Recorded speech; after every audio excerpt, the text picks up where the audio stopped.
Baba mfundisi wenkosi, konje sikhuluma nami uphi umfundisi la? Ngicela ukubuza ukuthi umfundisi wakephi lo esikhuluma naye. Kahle, mina umfundisi wase evela bahleke. Ongowe. Intabeni zasongowe. Indebenkulo.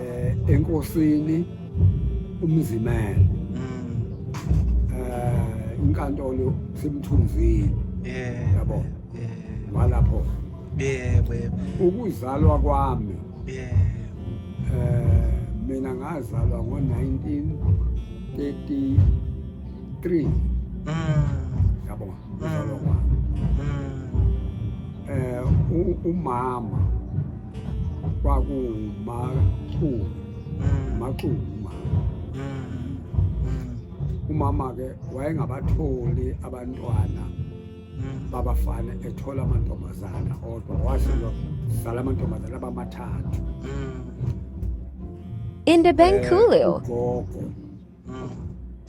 wami uMahlula wayesethatha lo mama sehamba naye eseya uBhombela wayefike emzini wasevela bahleke La umfundisi khona noma la ngumfundisi khona ongowe entabeni evela bahleke entabeni zasongowe enkosini umzimela. uBhombela ke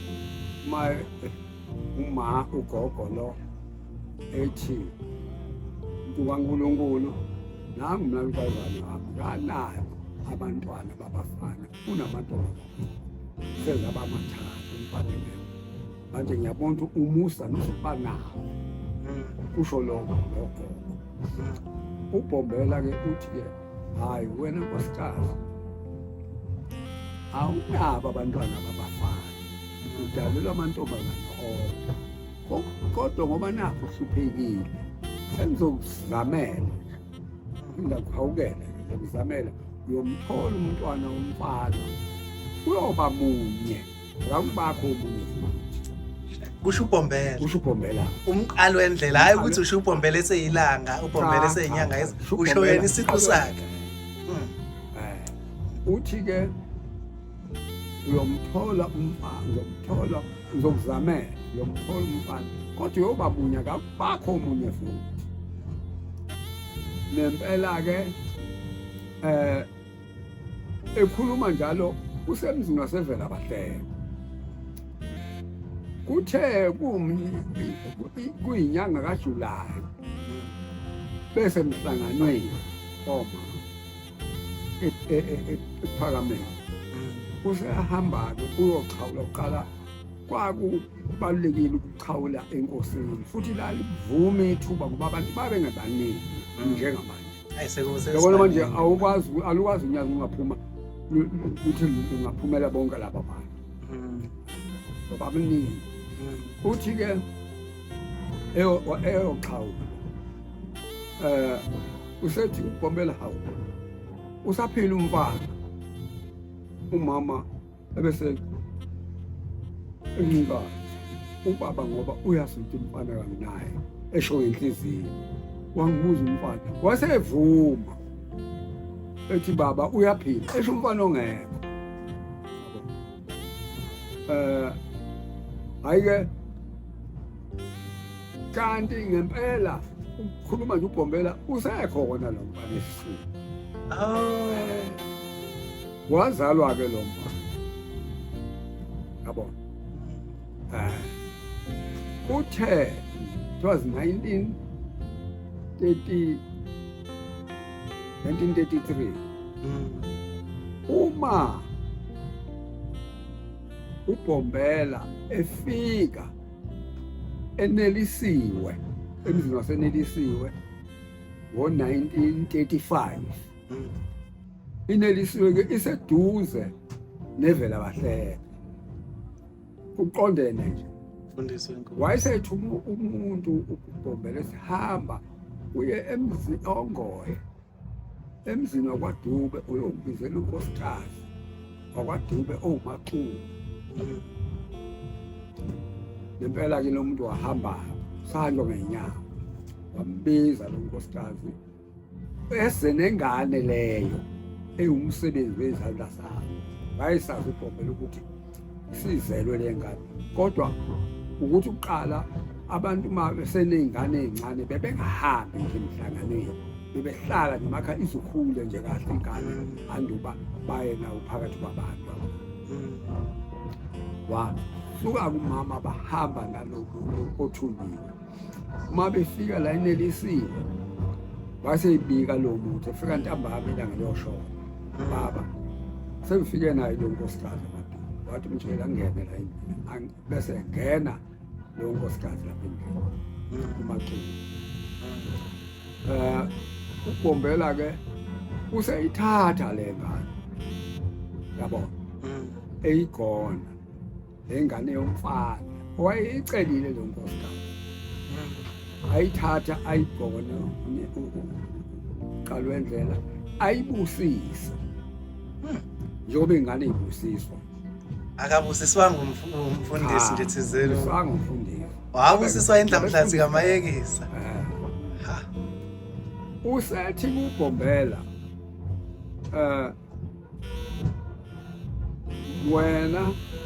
wena nkosikazi le ngane le iyosebenza nenkosi ezayo yabo u1933 njalo la no phela seku 1935 early 1935 esho wakubusisa ngo1935 uBhombela ngabo cishe ukuthi nje early uqala unyaka ngoBhombela phela wakhothama ngoMeyi esebuya phi enyakatho wakhothamele eMkhayideni right wathi uBhombela le ngane lo mfana uyokusebenza nenkosi ezayo kayaziwa le nkosi ezayo ukuthi sithukile sinoBhombela thina la uyabona ayike uma ke uBhombela ukhuluma nje uBhombela mabesho umphethe umgonile wayeyisidunguzela yini inkosi ngalesi sikhathi noma kwangakobunayiphawu yayingakabi nalutho kodwa siyazi khona inkosi siyazi yona ngoba phela ivalelisile enhlangakazi ngalowo nyaka ngoJanuwari isentabeni ngoJanuwari 1935 wasevalelisa kuthiwa nje ebuye enhlangakazi ehlezi endlini kwakuthiwa yise uBhekuzulu ukephi uBhekuzulu wawukephi nendawo wawukhona ePhakameni ePhakameni ngo19 seku19 bani 35 uJanuwari kubuka ku1935 either January February kulapha bebuye entabeni kuthiwa ngalolo langa ke nje ehlezi endlini kwakuthiwa uBhekuzulu lapha ePhakameni waphuma egaqa ngamadolo njengomakoti ehlonipha yabo egaqa ngamadolo kubhekwefi ngizama ukuthola ukuthi uphuma endlini uyahlonipha ngoba phela abantu baqala omama baqala bebe endlini ezithile gaqa ngamadolo noma engena noma ephuma uzogaqa ngamadolo bese sukuma esephansi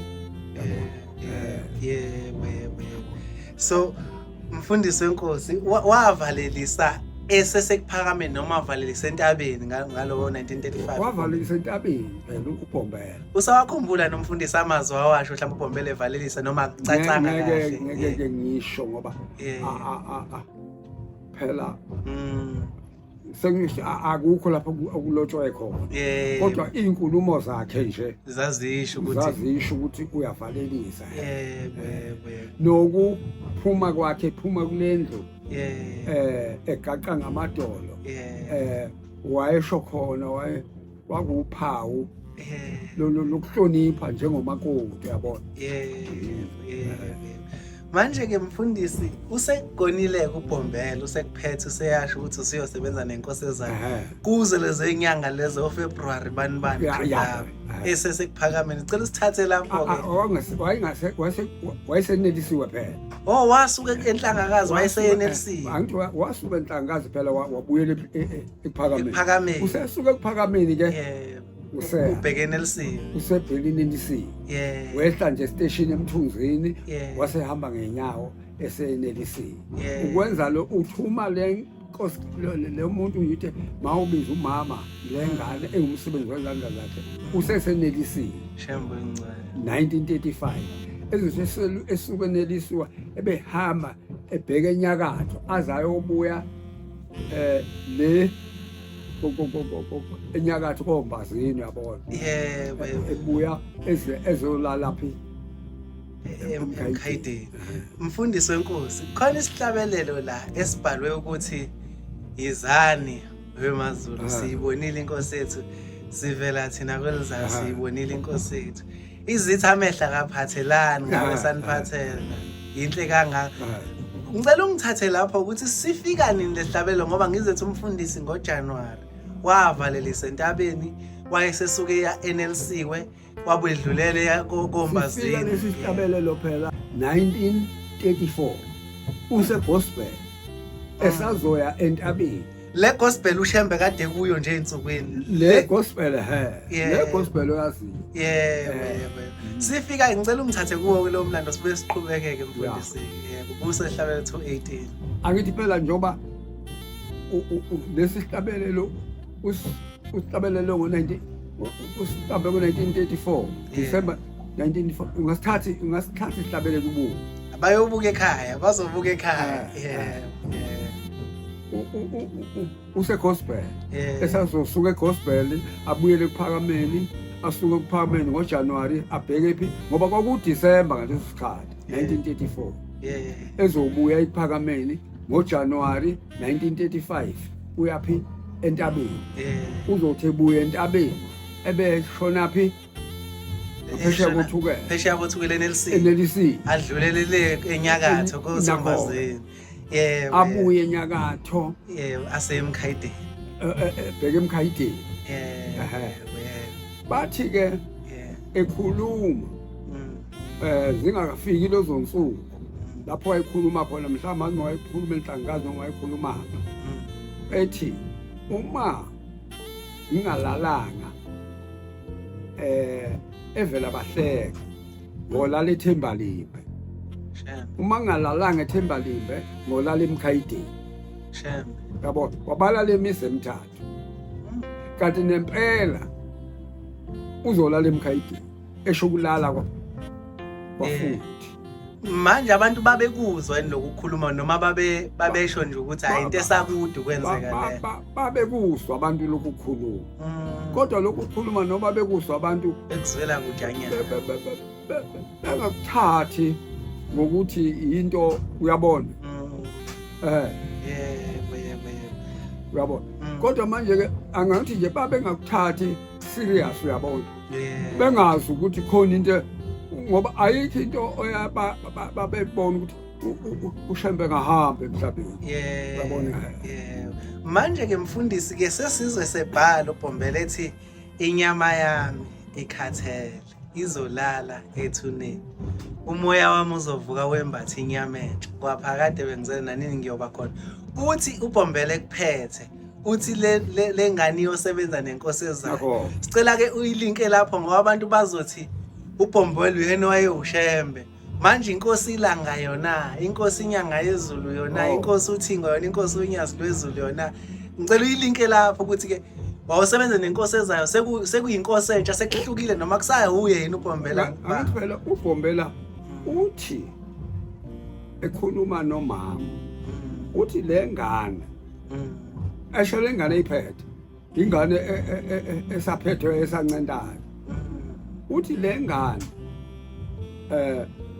iyosebenza nenkosi ezayo kusho uBhombela asho ngalolu suku esenelisiwe yabo lapho wayembusisa khona uthi ke esho kunina walengane umama lengane iyosebenza nenkosi ezayo kusho uBhombela uyikhuluma lento early 1935 either mhlawumbe kwakumasho hatha ngazi inyanga ngokuseni ngoba phela ngaleso sikhathi wayehambe eyefika lapha enelisiwa ezohamba ayenyakatho ezethi buye nyakathe belala emkhayiteni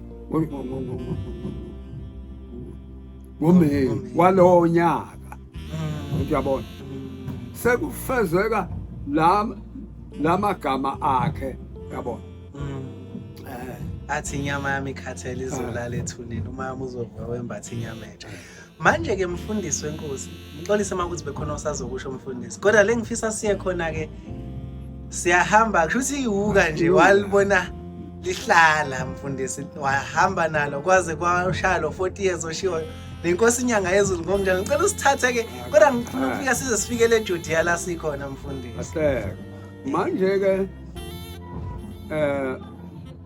kula masu kaBhombela akekho umuntu owayekwazi lokho mhlawumbe naye umama akakuthathanga serious lokho ngoba wenga uyabona nje kwakuyilokho zomathi iyosebenza nenkosi ezayo ayasiwa nale inkosi ezayo yabona right kutheke sesiqhubeka ke sesilinka lokhu ukuthi uyosebenza nenkosi ezayo kwasho uBhombela esho umama yabona kanti ngempela uBhombela uzolala uMeyi 2 1935 yabo sekuthi ke ngoMeyi 1955 bawuyeza 20 years later noma lapho nje kodwa ngoMeyi 1955 umama umhlangano usemkhayiteni la kwalala khona uBhombela lapha kwalala khona uBhombela isikhumbuzo sakhe usayabuza ilanga manje lethi ilanga Dube ubuza kubaba wayemshumela ubaba Dube umfana wakho seqedile ukufunda uthi baba ushilanga baba useqedile wathamba umbili kwafika umuntu ekhaya kungolesihlanu kwakuwubaba omunye ethunywa ubaba wabo wayemshumayo uma ifika lo baba ngolesihlanu ntambama uthi ngizolanda lo mfana ubaba umfowethu uyamfuna emkhayiteni inkosi yamfuna emkhayiteni savuka ngesabatha nobaba lo sagibela sahamba emkhayiteni ngoesonto ubaba usengithatha ubaba ongizalayo kodwa ungise enkosini ilanga njengoba ukusholona mangifika enkosini ilanga lithi wena mfana uzohamba uyosebenza isitolo sami emampondweni emzinto ucebe ekhulu emzinto okay qhubeka uthi ngiyawazi umzinto qhubeka yabo wayekwasingani ke lo ngoba wayengathi azangatshelwe umuntu ilanga zange etshelwe umuntu zonke lezi zinto yabo ukuthi ubaba omkhulu wathi kodwa asike size la mfundisi ngiyayizwa indaba kodwa niyabona ukuthi uShembe wakha amathuba emsebenzi manje ngoba ethi uyosebenza esitolo usuqedile ukufunda usekuvulela umsebenzi la ukuthi ukwazi ukuphila nawe kodwa ke sisukeke lapho kodwa ke cha ngibuka lathi uShembe uya-encourage lento ekuthiwa i-entrepreneurship abantu bakwazi ukuvula ama-business bakwazi ukuyimela kodwa ke asisuke lapho siyibambele emlandweni nje kodwa khona ngikufundayo kulokho kushoyo umfundisi wenkosi yebo sewuyasebenza ke kushuthi nenkosi njengokusho kwaBhombela nempela ke usethi ke sithi ilanga ke uzohamba kusasa uzohamba ntambama noNjilo khona uNjilo wayidriver iLand Rover yasePhakameni usiyohamba ntambama iPhakameni namhlanje khona iRange Rover usudlula usuyaphi emzinto sengithi ke mina awu baba mina ngiphethe impahla zami uthi ke awudu kanti umtshela nginemfana utaphatha impahla zakhe uthi ubaba cha baba umtshela wasithi ke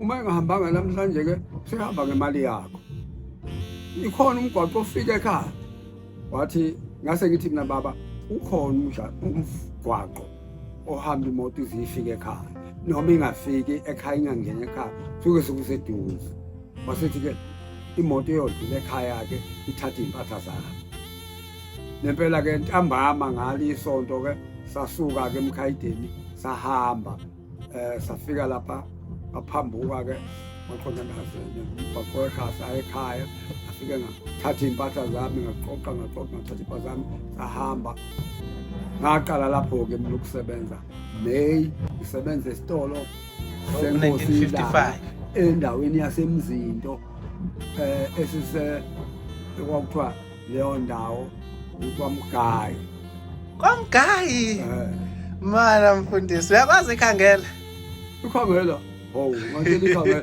ingani isitolo kwakho nansi ivula indlela kwakhona isitolo evula indlela ey'tendeni phezulu ke kukhona futhi isitolo okuthiwa yikhangela emzini kababa-ke la mina ngangikulesi kuthiwa ivula indlela waze ikhangela futhi cha kungabi carried away ngoba kuzosuke kuvela ukuthi iziphi iy'ndawo engizaziyo kodwa sekusemzomuhle lapho umuzi inkosi ngathi inkosi uthi nomnkosi uNyazi yakushintsha yathi sekusemzomuhle lowo muzi lo kumfundisa umbhele manje kumfundisa umbhele sekuphethe umfundisi umbhele la umzomuhle igama la kwakuyikhangela kudala sekumzomuhle manje kodwa-ke yebo mfundisi senisebenzile nenkosi ilanga kufika kephi-ke la ithi inkosi ilanga-ke hhayi thatha umsebenzi wasezulwini-ke lo uzogcina ukufika la usukhona manje mfundisi cha ilanga mina ngasebenza nje umsebenzi lo kaShembe kuphela angizange ngigcotshwe enkosini ilanga ya ngize ngagcotshwa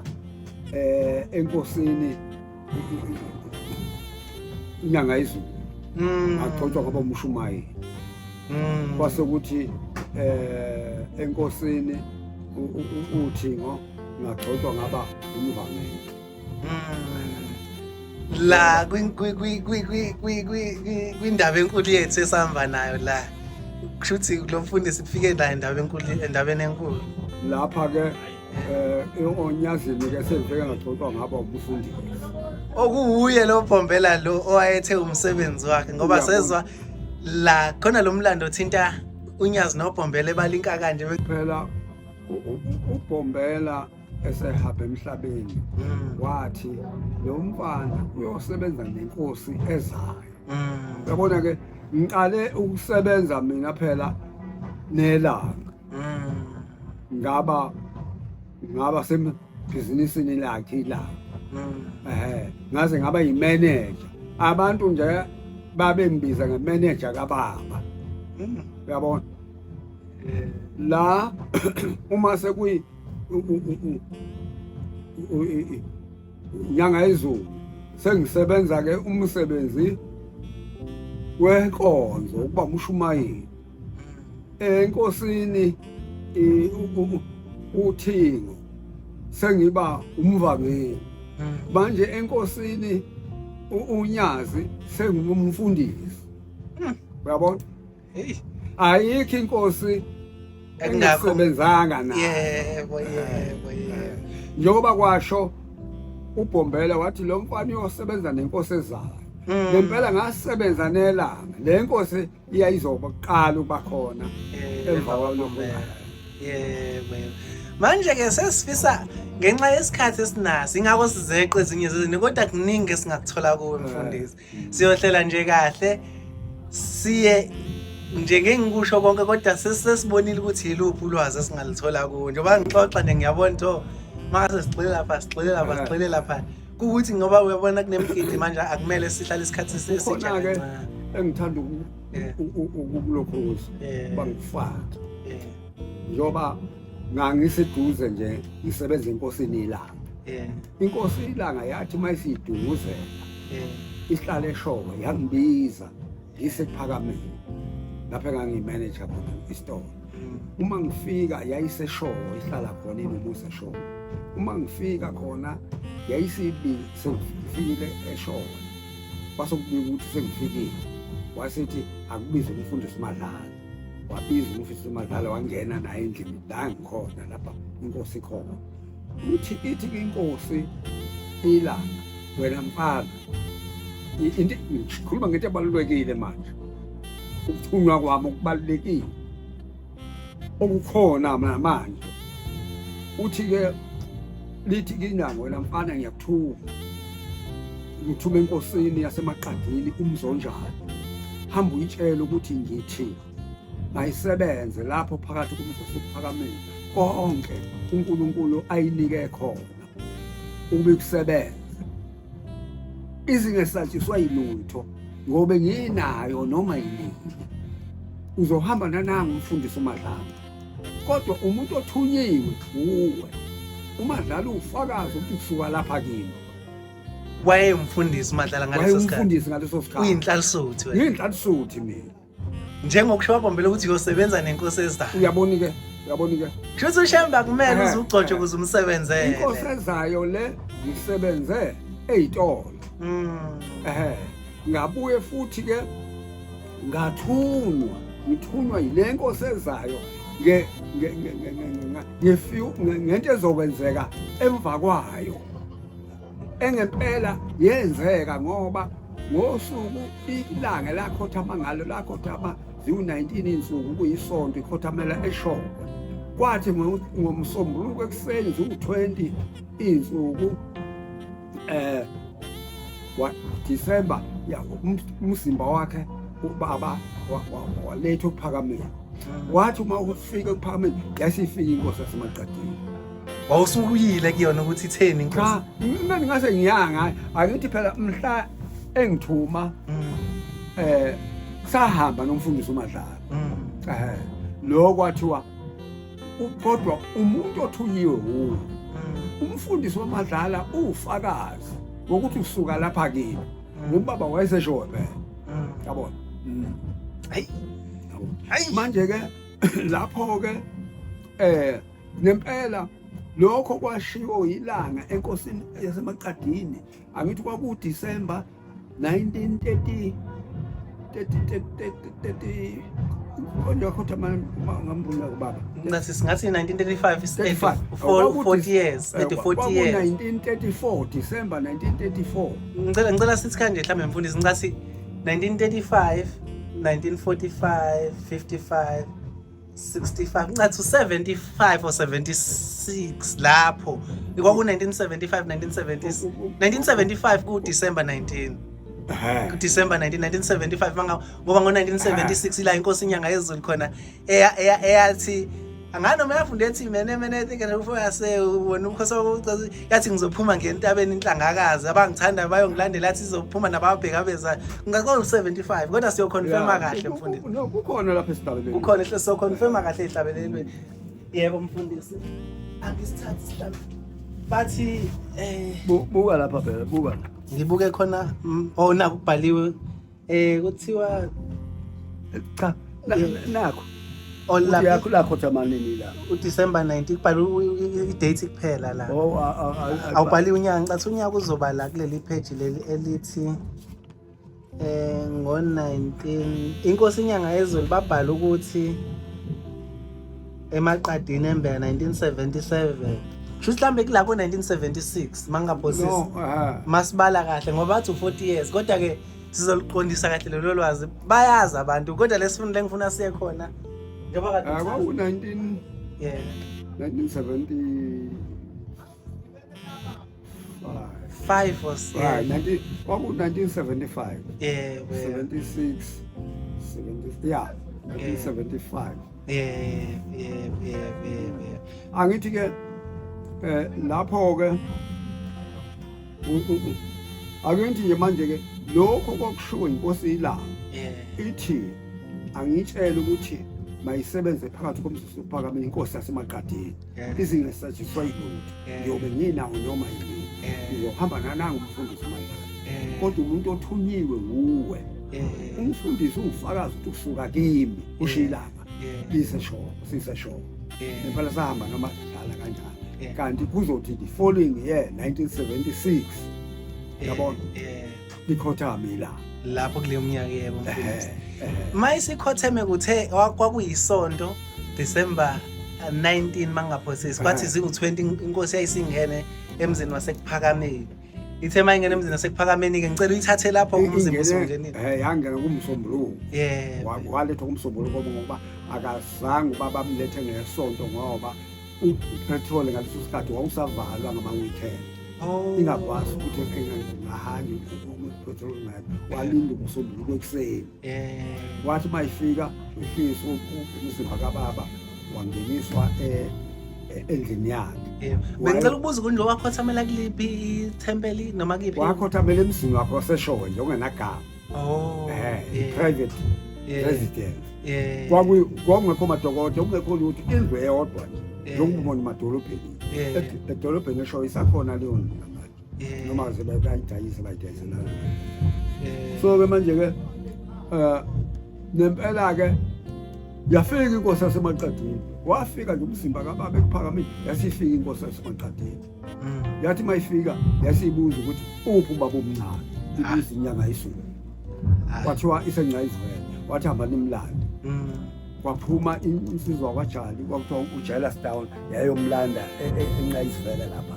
Uma ifika lapha yathi inyanga yisulu ngeke ngiyemle phakaphela ngoba ngakhishwa phakaphela ngakhishwa inkalisuthi. Yasithi inkosi yaseMaqadini ngeke kwenziwe lutho la ubaba omncane ngeke. Ufuna ubaba omncane. Yayisisuka yona uqobo lwayo thatha imoto yayo iya lapha eNqayizivele. Yafika mthatha ubaba omncane AK yabuya naye yesephakameni. Waqala kubaba omncane ukusebenza ke umsebenzi ukuthi ulondolozwe umzimba wayelapha. Okusho ukuthi uShembe akaholwa umuntu. Babe khona angifisa ukuthi mhlawumbe izwakale kabe kodwa babe khona besibongo esifana nenkosi ilanga. Kodwa uShembe uholwa uShembe. Kwase kwaphoqa ukuthi kulandwe ungalozinde. Yebo njengoba sibonile nasenkosini uNyazi. Ngeke ayiphakameni nje wakhishwa inkalisuthi ngempela yayimkhiphile inkalisuthi imnuka ukuthi uyena owenzakalisa la untokozana. Kodwa futhi ziningi ngikhumbula ngomnye unyaka kwakuzoba nomshado ekuphakameni ukushada indodana kababa kwathiwa uSolomon. Uthi ubaba esegospel end of March uthi athi ngoba umshado ngangikhona uthi ke umshado yoshado lokuphakameni sengicela umuntu ke wathi ngoba ngiyahamba wakhipha imali nayo imali yohamba uthekukudla ukuningi umashaba ngaphela. Sengithi ke mina ke uthi athi ngoba ngiyahamba ngibe ningi uthi bengekho ngezinto zomshado. Ithi ke mina baba uba ngicela umuntu oyoba ubaba uthi ubani obonayo ngoba nginamuntu mina awu baba angazi baba omncane ngishinyanga yesiko. Uthi enkosini ilanga wawukhuluma nenkosi ilanga. Ngikhuluma nelanga.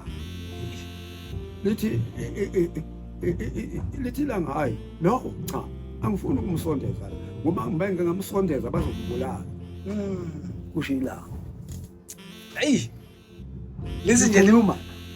Lithi angifuni ukumsondeza la. Angifuni ukumsondeza la ngoba uma ngeke ngamsondeza bazokubulala. Akumela adlule emhlabeni ngoba kusanendaba enkulu akumele ayenze. Hayi. Cha baba mfundisi enkosi uthi yayisho kuwe ngqo inkosi ilanga ithi ungamthindi ubaba omncane ungathi kuyena ozokumela ngoba meke wathatha ubaba omncane bazokumbulala. Manje kuba ngamsondeza nje la kimi bazokubulala. Ingashi thumeli yayisho kuwe ngqo inkosi ilanga. Nixoxa nenkosi endlini egospel. Ixoxa nawe. Khuluma nawe. Siqo. Hayi ngomoya. Namhla futhi ngithuma. Siseshowe. Yayikhuluma nami ngqo. Umuntu wesibili wayekhona kwakumfundi khona umfundisi uMadlala kukhona ukhumalo sowashona wale eMozambique kukhona uMalokhuzana uMakhoba. Uyinhlalisuthi lapho. Uyinhlalisuthi mina. Kodwa wayethe ubhombela lengane ngiyosebenza ngenkosi esasa. Okusho ukuthi akumele abantu bajahe ukugcotshwa, kumele bajahe ukusebenzela uShembe. Ngoba uShembe akabheki ukuthi ubheka nje inhliziyo, ubheka nje ukuthi wayelobeni ukuthi ubani, hayi yakuthuma. Hayi siyazibonga le ndaba enkulu osipha zona mfundisi. Ubuke phi sonke lesikhathi mfundisi sikufuna. Ngalolu lwazi onalo sesikuthola nje siyagijima kuyimanje nje kumele siphindele emazweni kodwa mfundisi Mfundisi. Ake siyibambeke-ke sesila eJudiya ke manje. Lo mhlangano esikuwo umhlangano kanjani? Umhlangano wakwaZulu lo? Umhlangano waphesheya kothukela lo noma umhlangano kanjani lo mfundisi wenkosi? uBombela phela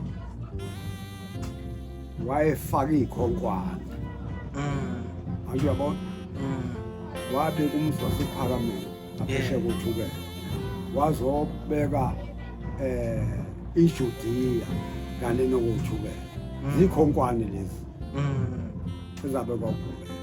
Ngicela ukuqondisa kancanyana mathi umfundisi phesheya kothukela sila kwaZulu manje abaseNatal bajela ukuthi phesheya kothukela besho ngala nathi sithi phesheya kothukela labo bathi phesheya kothukela singaneno kothukela ke singaneno kothukela yebo nina niphesheya kothukela la ke isikhonkwane wasibeka la uBombela iJudiya ngale wabeka isikhonkwane ukuphakama okusho ukuthi lo mhlangano uthi awube umhlangano ongemncinyane wona. Cha umhlangano nje usaze wahloba kathathu. Yabo? Isho njalo Bombela. Unyaka umunye uhlobe kathathu ngalobu uNazaretha unyaka umunye. Usuke esho kephi? Uhloba kephi? uJanuary entabeni uJuly ehleni bamaNazaretha October la eJudiya.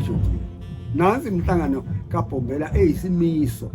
Le minye imhlangano iqhamuke njengoba sizoya ekunelisiwe njengoDisemba kodwa lo mhlangano isikhumbuzo sokukhothama kwenkosi ilanga.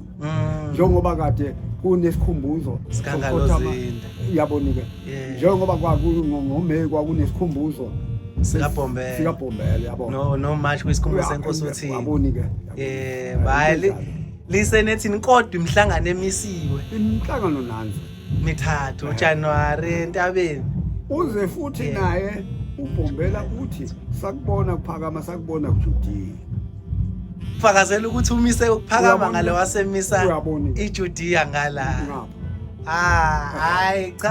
hayi mfundisi wenkosi ziningi lezi ndaba angazi mina ukuthi mhlambe ngishaya nawe ukuthi ngiyazi ukuthi angijwayele mhlawumbe ukuba semhlanganweni physically kanje manje mase ngikutholile ngathi ngingathola konke kanti ngeke sakuthola konke kodwa uNkulunkulu engathi angasigcinela wena mfundisi nabafundisi abanolwazi abagcine ubatshele mfundisi ukuthi bakhona abafana bendaba enkulu bayazifuna lezi ndaba ubatshele ukuthi ababeqoqa sothi masibuya ngelinye lamasabatha siqhubekela sigcine khona usungiqoqele nozakwe mhlambe obaziyo ukuthi bangathi mebethinta lezi ndaba kuxoxeka indaba ibe enkulu sesivala ke mfundisi wenkosi la eJudiya ke kuthiwe kuyalindwa kuyini ukulinda mhlawumbe uzuye deep kodwa kuthi akufane naleminye umhlangano noma kuhlukile kulinda abangala kothukela kuphela mase kuthi omunye umhlaba hayi bayosilindela uZulu uzolinda kuthi abanye hayi bazokuba kanjani noma umhlangano abantu bonke abamaNazaretha umNazaretha njengoba lemhlangano emithathu imihlangano yamaNazaretha ukuthi ukuphi ngabe uphesheya kolwazi yabo akukho ukuthi khona abantu banganena ukuthukela kodwa bangaphesheya ukuthukela cha phela ngabe kasilindi ngoJanuary ngabe kasilindi ngoJuly thina bangaba yabo manje silinda ngale mhlangano iyisimiso uyabona njoba ngisho ukuthi umhlangano kaMeyi uqhamuke ngikhothama kanjalo uqhamuka kanjalo kodwa le isimiso esemiswa uMqali wendlela hayi lisenethini mfundisi wenkosi uBombela simuzwe ethi ukhuphuke entabeni ewumfoka inhliziyo kaSokhabzela wehla esewuyise wezizwe zonke sicela usiphe lokho mase ke ulinka ekuthenini ke wayethe uBombela liyokwanda ibandla imuphi uShembe sibona kwanda ibandla kuye sibona ngani lo Shembe uvele ezulwini thina amaNazaretha kuze ingane ezizongadideki size sekuthiwa kuno Shembe abaningi imuphi uShembe uye and sibona ngani lo Shembe uye kodwa uyithathe lapha entabeni ikubhombela mase uzoyilinka no Shembe khona ukuthi nangu uShembe baba mfundisi enkosi phela uShembe usuthi sibona ngani uShembe munye abababili akazabekho umunye futhi uShembe lokho abamunye lo Shembe ithi lethi uNyazi sisekibisini ngesikhumbuzo somqalweni yebo somqalweni sela sekwakusenelisiwe kusho ukuthi ngibisila ngicasa umqalweni ngibisila namhlanje uyavalwa umhlangano la enelisini sesiyahamba sesiya ebuhleni sesiyolindela ukuya entabeni kodwa izintaba ziyafana nje ayikho intaba enomehluko kunenye intaba kodwa iba nomehluko ngoba sekukhona umoya oyingcwele kuyo uzwa kahle ba mfundisi enkosi wabuwa ngempela vala umhlangano lapha kuthe makufikwa lapha sokushaya isikhathi sokuba kuyentabeni waphuma umhlangano uye entabeni uthe uma umhlangano use ekwahlophe ehomisi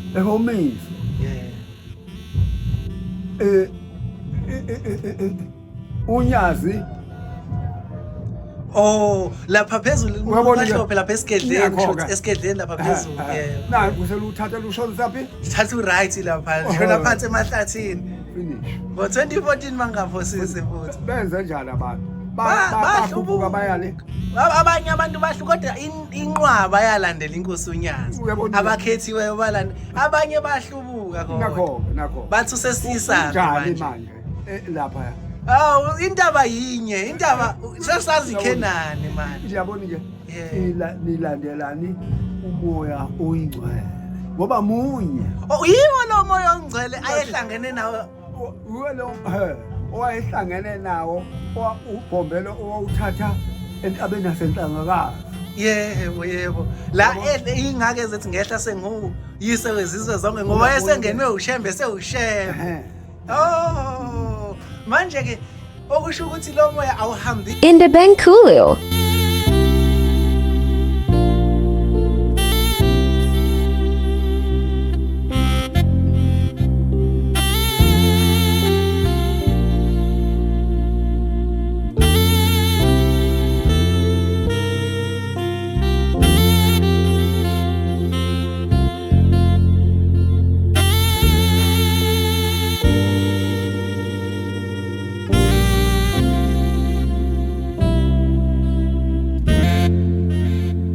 Indebenkulio.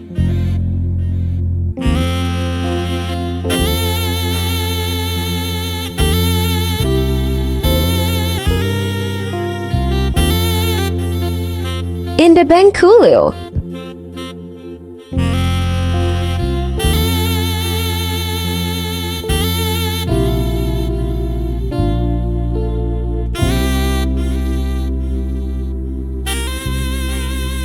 Indebenkulio.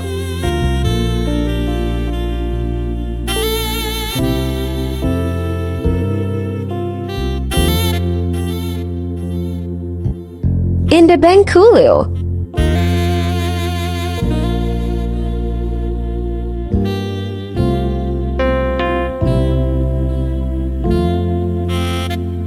Indebenkulio.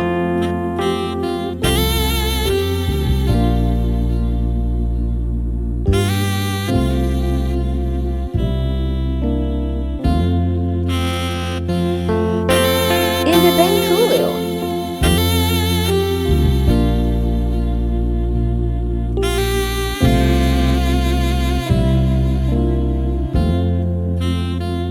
Indebenkulio.